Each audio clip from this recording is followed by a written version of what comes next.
Welcome to the Read Aloud for September 15th, the second day of school. I'm going to play a song I've been practicing. So, let's see, how did it go? It goes...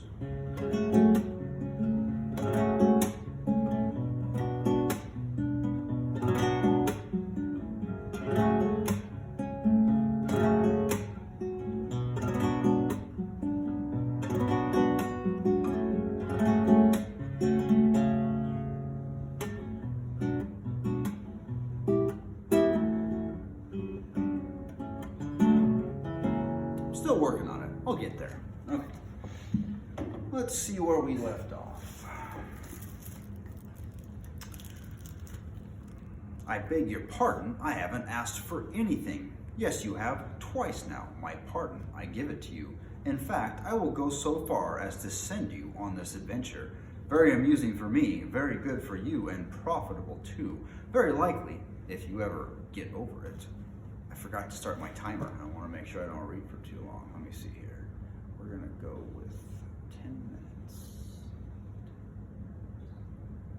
There we go. Okay. Sorry, I don't want any adventures, thank you. Not today. Good morning, but please come to tea anytime you like. Why not tomorrow? Come tomorrow. Goodbye. With that, the Hobbit turned and scuttled inside his round green door, shut it as quickly as he dared, not to seem rude. Wizards, after all. Wizards. What on earth did I ask him to tea for, he said to himself as he went to the pantry. He had only just had breakfast, but he thought a cake or two and a drink of something would do him good after his fright. Gandalf, in the meantime, was still standing outside the door and laughing long but quietly. After a while, he stepped up and with the spike on his staff scratched a queer sign on the Hobbit's beautiful green door, and then he strode away, just about the time when Bilbo was finishing his second cake and beginning to think that he had escaped adventures very well. The next day, he had almost forgotten about Gandalf. He did not remember things very well unless he put them down on his engagement tablets, like this: Gandalf Tea, Wednesday. Yesterday, he had been too flustered to do anything of the kind. Just before tea time, there came a tremendous ring on the front doorbell, and then he remembered. He rushed and put on a kettle and put out another cup and saucer and an extra cake or two and ran to the door. I am sorry to keep you waiting, he was going to say, when he saw that it was not Gandalf at all. It was a dwarf with a blue beard tucked into a golden belt and very bright eyes under his dark green hood. As soon as the door opened, he pushed inside just as if he had been expected. He hung his hooded cloak on the nearest peg, and Dwalin at your service, he said with a low bow. Bilbo Baggins at yours, said the Hobbit, too surprised to ask any questions for the moment. When the silence that followed had become uncomfortable, he added, I am just about to take tea. Pray come and have some with me. A little stiff, perhaps, but he meant it kindly. And what would you do if an uninvited dwarf came and hung his things up in your hall without a word of explanation? They had not been at the table long. In fact, they had hardly reached the third cake when there came another even louder ring at the bell. Excuse me, said the Hobbit, and off he went to the door. So you have got here at last. That was what he was going to say to Gandalf this time, but it was not Gandalf. Instead, there was a very old-looking dwarf on the step with a white beard and a scarlet hood, and he too hopped inside as soon as the door was opened, just as if he had been invited. I see they have begun to arrive already, he said when he caught sight of Dwalin's green hood hanging up. He hung his red one next to it, and Balin at your service, he said with his hand on his breast. Thank you, said Bilbo with a gasp. It was not the correct thing to say, but they had begun to arrive had flustered him badly. He liked visitors, but he liked to know them before they arrived, and he preferred to ask them himself.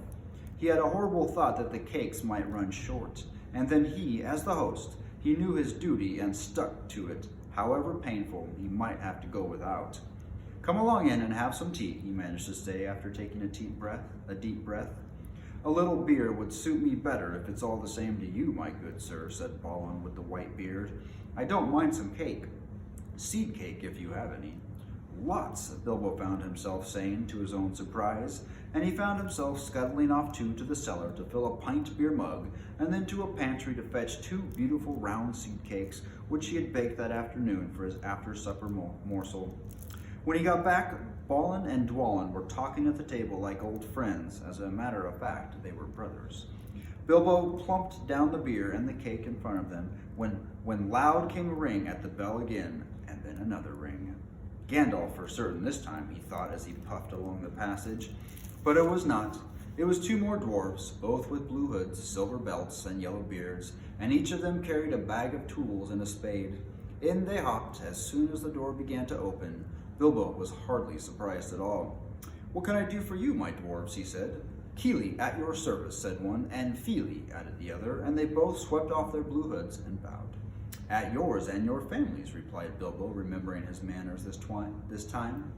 "Dwalin and Balin here already, I see," said Keely. "Let us join the throng." "Throng," thought Mr. Baggins. "I don't like the sound of that. I really must sit down for a minute and collect my wits and have a drink." He had only just had a sip in the corner when the four dwarves sat around the table and talked about mines and gold and troubles with goblins and the trepidations of dragons and lots of other things which he did not understand and did not want to, for they sounded much too adventurous, when ding-dong-a-ling-dang, his bell rang again, as if some naughty little hobbit boy was trying to pull the handle off. "Someone at the door," he said, blinking. "Some four, I should say by the sound of it," said Feely. "Besides, we saw them coming along behind us in the distance." The poor little hobbit sat down in the hall and put his head in his hands and wondered what had happened and what was going to happen and whether they would all stay to supper. And then the bell rang again, louder than ever, and he had to run to the door. It was not 4 after all, it was 5. Another dwarf had come along while he was wandering in the hall. He had hardly turned the knob before they were all inside, bowing and saying, "At your service," one after another. Dory, Nori, Ori, Oin, and Gloin were their names, and very soon 2 purple hoods, a gray hood, a brown hood, and a white hood were hanging on the pegs, and off they marched with their broad hands stuck in their gold and silver belts to join the others. Already it had almost become a throng. Some called for ale, and some for porter, one for coffee, and all of them for cakes, so the hobbit was kept very busy for a while. A big jug of coffee had just been set in the hearth, the sea cakes were gone, and the dwarves were starting on a round of buttered scones when there came a loud knock, not a ring, but a hard rat-tat on the hobbit's beautiful green door. Somebody was banging with a stick. Bilbo rushed along the passage, very angry and altogether bewildered and bewildered. This was the most awkward Wednesday he had ever remembered. He pulled open the door with a jerk, and they all fell in, one on top of the other. More dwarves, 4 more, and there was Gandalf behind, leaning on his staff and laughing. He had made quite a dent on the beautiful door. He had also, by the way, knocked out the secret mark that he had put there the morning before. "Carefully, carefully," he said. "It's not like you, Bilbo, to keep friends waiting on the mat and then open the door like a pop gun. Let me introduce Bifur, Bofer, Bomber, and especially Thorin." "At your service," said Bifur, Bofer, and Bomber, standing in a row, and then they hung up 2 yellow hoods and a pale green one, and also a sky blue one with a long silver tassel. The last one belonged to Thorin, an enormously important dwarf, in fact, no other than the great Thorin Oakenshield himself, who was not at all pleased at falling flat on Bilbo's mat with Bifur, Bofer, and Bomber on top of him. For one thing, Bomber was immensely fat and heavy. Thorin, indeed, was very haughty and said nothing about service, but poor Mr. Baggins said he was sorry so many times that at last he grunted, "Pray, don't mention it," and stopped frowning. "Now we are all here," said Gandalf, looking at the row of 13 hoods, the best detachable party hoods, and his own hat hanging on the pegs. "Quite a merry gathering. I hope there is something left for the latecomers to eat and drink." "What's that? Tea? No, thank you. A little red wine, I think, for me." "And for me," said Thorin. "And raspberry jam and apple tart," said Bifur. "And mince pies and cheese," said Bofer. "And pork pie and salad," said Bomber. "And more cakes and ale and coffee, if you don't mind," called the other dwarves through the door. "Put on a few eggs, there's a good fellow," Gandalf called after him as the hobbits stumped off to the pantries. "And just bring out the cold chicken and the pickles." Seems to know as much about the inside of my larders as I do myself, thought Mr. Baggins, who was feeling positively fluxumed and was beginning to wonder whether a most wretched adventure had not come right into his house. By the time he had got all the bottles and dishes and knives and forks and glasses and plates and spoons and things piled up on big trays, he was getting very hot and red in the face, annoyed. We're still doing good. Confiscate and bother the dwarves, he said aloud.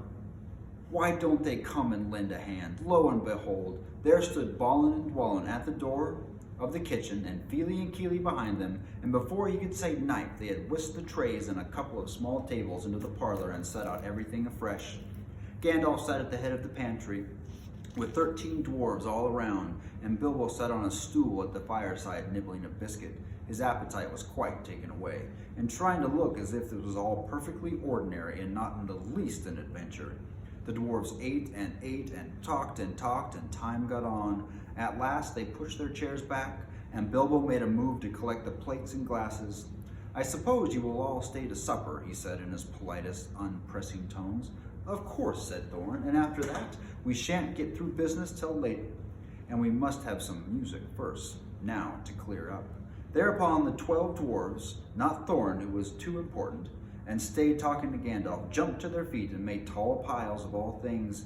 Off they went, not wanting for trays, balancing columns of plates, each with a bottle on the top, with one hand, while the Hobbit ran after them, squeaking with fright, Please be careful and please don't trouble, I can manage. But the dwarves only started to sing. I told myself, okay, we're gonna pause. I told myself I might try and sing the dwarves' songs this time. I'm gonna see if I can add it to a little music. Okay, here we go. You ready? We don't want to put it in minor keys because it's gonna sound kind of sad. So I think this is supposed to be happy, like chip the glasses and crack the plates, blunt the knives and blend the forks. That's what Bilbo Baggins hates. Let's see. Smash the bottles and burn the corks. Cut the cloths and tread on the fat. Pour the milk on the pantry floor. Leave the bones on the bedroom mat. Splash the wine on every door. Dump the crocks in a boiling bowl. Pound them up with a thumping pole. And when you're finished, if any are whole, send them down the hall to roll. That's what Bilbo Baggins hates, so carefully with the plates. Not bad. Okay, we'll read more tomorrow. Thanks, guys.